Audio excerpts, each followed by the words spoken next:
Welcome back. आज हम करने वाले हैं सेक्टर्स ऑफ इंडियन इकोनॉमी की एक्सरसाइज फुल कंप्लीट एनसीईआरटी। सो चलिए स्टार्ट करते हैं। फर्स्ट इज हमारा फिल इन द ब्लैंक्स। ठीक है, सो हम स्टार्ट करते हैं। हाँ जी, तो फर्स्ट हमारा है fill in the blanks. Employment in the service sector. भाई सर्विस सेक्टर में जीडीपी का शेयर ज़्यादा है बट एम्प्लॉयमेंट नहीं है, तो हैज़ नॉट होगा। Workers in the dash sector do not produce goods. Agriculture sector में तो करते हैं, टर्शरी सेक्टर में नहीं करते हैं, वो सर्विस प्रोवाइड करते हैं। Most of the workers in dash sector enjoy job security. Organise sector, a dash proportion of labourers in India are working in the unorganise sector. Unorganise sector में ज़्यादा लोग काम कर रहे हैं। Cotton is a natural product and cloth is a manufactured product. ठीक है, the activities in primary secondary and tertiary sectors are interdependent. एक दूसरे के ऊपर डिपेंडेंट नहीं। भाई प्राइमरी जो प्रोड्यूस करेगा उसी से सेकेंडरी को फायदा होगा। अब जो सेकेंडरी जो प्रोड्यूस करेगा वो उससे हम कंज्यूमर्स को फायदा होगा, बट कंज्यूमर्स तक वो कैसे पहुंचेगा? टर्शरी के थ्रू। तो इंटरडिपेंडेंट है। आगे चलते हैं। Sectors are classified into public and private sector on the basis of ownership. Production of a community mostly through the natural processes. Natural processes से प्राइमरी सेक्टर में होता है।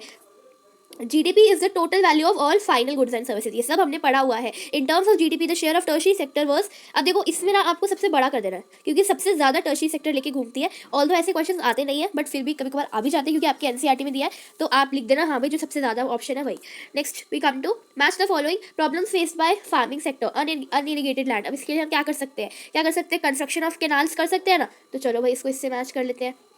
लो प्राइसेस फॉर क्रॉप्स के लिए लो प्राइसेस मतलब क्या? देखो agro waste mills कर सकते हैं क्या? नहीं। Cooperative market society, procurement of food grains by government, है ना, या फिर banks to provide credit with low interest, है ना। तो क्या कर सकते हैं लो प्राइसेस के लिए? तो हम प्रोक्यूरमेंट ऑफ फूड ग्रेन्स कर सकते हैं प्रोबेबली, है ना, ये कर सकते हैं ना। उसके बाद नेक्स्ट डेप्ट बर्डन। ठीक है, अब इसका क्या कर सकते हैं हम? अब इसके लिए अगर हम लो रेट पे क्या है क्रेडिट प्रोवाइड करें तो कुछ हो सकता है। No job in the off season में जॉब प्रोवाइड करने के लिए क्या कर सकते हैं हम? एग्रो बेस्ड मिल सेटअप कर सकते हैं, और इसका तो फिर भी हो जाएगा। चलो next find the odd one out and say why. Tourist guide, धोबी, टेलर, पॉटर। टूरिस्ट गाइड, ठीक है, क्यों? क्योंकि वो ऑर्गेनाइज सेक्टर का है। Teacher, doctor, vegetable vendor, lawyer. Vegetable vendor क्यों? क्योंकि ये अनऑर्गेनाइज सेक्टर का है। Postman, cobbler, soldier, police constable. Cobbler क्योंकि ये अनऑर्गेनाइज सेक्टर से है। MTNL, Indian railways, Air India, Jet Airways, All India Radio. Jet Airways क्यों? क्योंकि ये प्राइवेट सेक्टर से है। Next we come to research का कुछ है ये, तो in offices and factories registered with the government. ठीक है, ये क्या है? प्लेस ऑफ वर्क है। अब हमें बताना है कि क्या उसका नेचर ऑफ एम्प्लॉयमेंट है और कितने लोग उसमें काम कर रहे हैं। Own shops, offices, clinics in market places with formal licence. अगर लाइसेंस है तो ये ऑर्गेनाइज सेक्टर हो जाएगा। ठीक है, मैं पूरा लिख लोगे या चलो मैं लिख देती हूँ। पीपल वर्किंग ऑन स्ट्रीट पे काम कर रहे हैं तो यार अनऑर्गेनाइज्ड हो गया। Unorganised. Working in small workshops और रजिस्टर्ड नहीं है तो अनऑर्गेनाइज्ड ही हो जाएगा। आगे चलते। Do you think the classification of economic activities into primary, secondary and tertiary is useful? Yes it is useful. Why it is useful? क्योंकि उससे हमें क्या हो रहा है पता चल रहा है कि भाई कहाँ से हमें प्राइमरी सेक्टर से हमें कितना जीडीपी मिल रहा है, कितना उसमें एम्प्लॉयमेंट है। बेसिकली हमें पता चल रहा है कि कहाँ पे हमें इम्प्रूवमेंट करने की ज़रूरत है। ठीक है, next is for each of the sectors that we came across in the chapter, why should one focus on employment at GDP?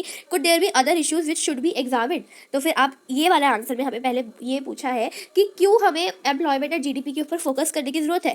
क्योंकि अगर हमें पहले हम जीडीपी पे फोकस करेंगे कि अच्छा यहाँ से हमें कितना शेयर मिल रहा है, फिर हम एम्प्लॉयमेंट देखेंगे कि वहाँ पर इतनी एम्प्लॉयमेंट है भी, तो जब हम दोनों फैक्टर्स हमें देख के पता चल जाएगा कि हमें कहाँ पर इंप्रूवमेंट करने की ज़रूरत है। ठीक है, next is make a long list of all kinds of works that you find adults around you doing for a living. In what way you can classify them? अब आप इसमें तो आप खुद से ही लिखोगे कि हाँ आपको कोई कॉबलर दिखता है, आपको कोई डॉक्टर है, सबको आपको क्या करना है? Unorganise, organise, public, private sector में आप क्या कर सकते हो? उन्हें क्लासीफाई कर सकते हो। ठीक है, how is the tertiary sector different from other sectors? Illustrate with a few example. Tertiary sector other sector से क्यों डिफरेंट है? क्योंकि ये सर्विस प्रोवाइड करता है, बाकी सेक्टर्स प्रोड्यूस करते हैं। ठीक है, गुड्स को वो मैन्युफैक्चर करता है, वो प्रोड्यूस करता है। ऐसे करके आपको इसमें लिख देना है। Now what do you understand by disguised unemployment?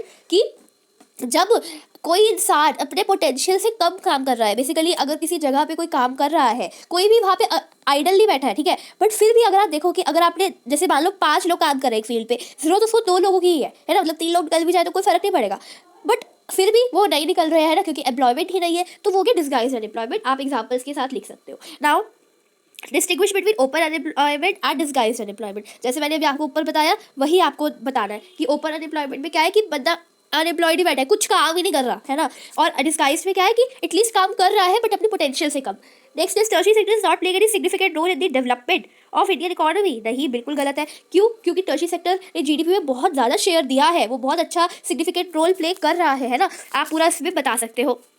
Service sector in India employs two different kinds of people. Who are the? Service sector यानी कि टर्शियरी सेक्टर दो डिफरेंट काइंड्स ऑफ पीपल को एम्प्लॉय करता है। एक होता है ऑर्गेनाइज, एक होता है अनऑर्गेनाइज। ठीक है, तो अब आपको उनके बारे में बता रहे हैं कि ऑर्गेनाइज में जो है सब कुछ ढंग से चलता है, जॉब परमानेंट होती है, ऑल्दो अनऑर्गेनाइज में नहीं होती। ऑर्गेनाइज में बहुत सारी फैसिलिटीज मिलती है, अनऑर्गेनाइज में नहीं मिलती, है ना। Workers are exploited in unorganise sector. Yes, I agree with this view. Why? क्योंकि वहाँ पर लोग जो है डिस्क्रिमिनेशन फेस करते हैं और उनको फैसिलिटीज नहीं मिलती है, उनकी जॉब पक्की नहीं होती है। How are the activities in economy classified on the basis of employment condition, organised and unorganised. ठीक है, compare the employment conditions prevailing in the organised and unorganised sector. क्या बोल रहे हैं कि कैसी एम्प्लॉयमेंट कंडीशंस होती है ऑर्गेनाइज एंड अनऑर्गेनाइज सेक्टर में, तो वो मैंने अभी आपको ऊपर बता दिया। Next is explain the objective of implementing MG NREGA. क्या किया था इसने? 100 डेज ऑफ वर्क गारंटी किया था। जिनको नहीं प्रोवाइड कर पाई थी उनको अनएम्प्लॉयमेंट अलाउंसेस दिए थे और 625 डिस्ट्रिक्ट्स में ये काम करा था। Using example from area, compare and contrast that activities and functions of private and public sector. अभी तो आपको खुद ही करना पड़ेगा। Discuss and fill the following table with one example from area. तो पब्लिक सेक्टर, प्राइवेट सेक्टर। अगर मैं पब्लिक सेक्टर में वेल मैनेज ऑर्गेनाइजेशन की बात करूँ कि गवर्नमेंट सेक्टर में क्या चीज़ अच्छे से ऑर्गेनाइज होकर सब कुछ है, तो आप लिख सकते हो कॉलेजेस। आपको पता होगा गवर्नमेंट कॉलेजेस कितने बढ़िया। Badly manage hospitals, government hospitals की अच्छी खासी वो नहीं देखने को मिलती है हमें ऑर्गेनाइजेशन। प्राइवेट सेक्टर में वेल मैनेज कौन सा आता है? हॉस्पिटल्स, स्कूल्स वगैरह सब कुछ बहुत अच्छे आते हैं। और बैडली मैनेज ऑर्गेनाइजेशन, प्राइवेट में सेक्टर में बैडली मैनेज भी क्या आता है कि आपके जो स्ट्रीट वेंडर्स होते हैं, स्मॉल स्केल इंडस्ट्रीज होती है ना, वो सारी आ जाती है। Give a few example of public sector activities and explain why the government has taken them up. ठीक है, तो अब ये आप खुद बताओगे कि जैसे सेफ ड्रिंकिंग वाटर के लिए किया, एमजी नरेगा किया, क्यों किया, है ना। Explain how public sector contributes to economic development of a nation. अब ये आपका जो है मैंने आपको बता दिया कि गवर्नमेंट जो है वो हमें जैसे सेफ ड्रिंकिंग वाटर देती है, बहुत कुछ देती है कम प्राइसेस में, तो लोगों को और भी ज़्यादा फायदा मिलता है। Workers in unorganise sector needs protection of the following issues, wages, safety and health. Yes, it is true, और ये मैं आपको ऊपर बता चुकी हूँ। ठीक है, a study in Ahmedabad found that out of 15 lakh workers the city 11 lakh workers worked in the unorganise sector. The total income of the city in this year was rupees 60,000 million. Out of this 32,000 million was generated in the organized sector. Present this data as a table. What kind of ways should be thought to generate more employment? कि आप क्या करो, unorganised sector को क्या है बचाओ। ठीक है, next is the following table gives the GDP in rupees. Calculate the share of 3 sectors in GDP for 2000 and 2013। ठीक है, क्या करना है, जीडीपी निकालना है, तो आप क्या करोगे, सबको प्लस कर दोगे। फिर show the data has a bar diagram similar to graph 2 in the chapter. What conclusions can we draw from the bar graph. हम ये बता सकते हैं कि भाई टर्शियरी सेक्टर ज़्यादा अच्छे से ग्रो कर रहा है, प्राइवेट सेक्टर उतना अच्छे से नहीं कर रहा है। जीडीपी में शेयर बेसिकली टर्शियरी सेक्टर ज़्यादा अच्छे से दिखा रहा है, and that is it. So I hope you understood. And मैंने काफ़ी शॉर्ट में आपको जल्दी जल्दी से बता दिया ताकि आपका टाइम वेस्ट ना हो। अगर वीडियो अच्छी लगे तो प्लीज़ इसे लाइक करेगा, शेयर करेगा। Thanks for watching and bye bye.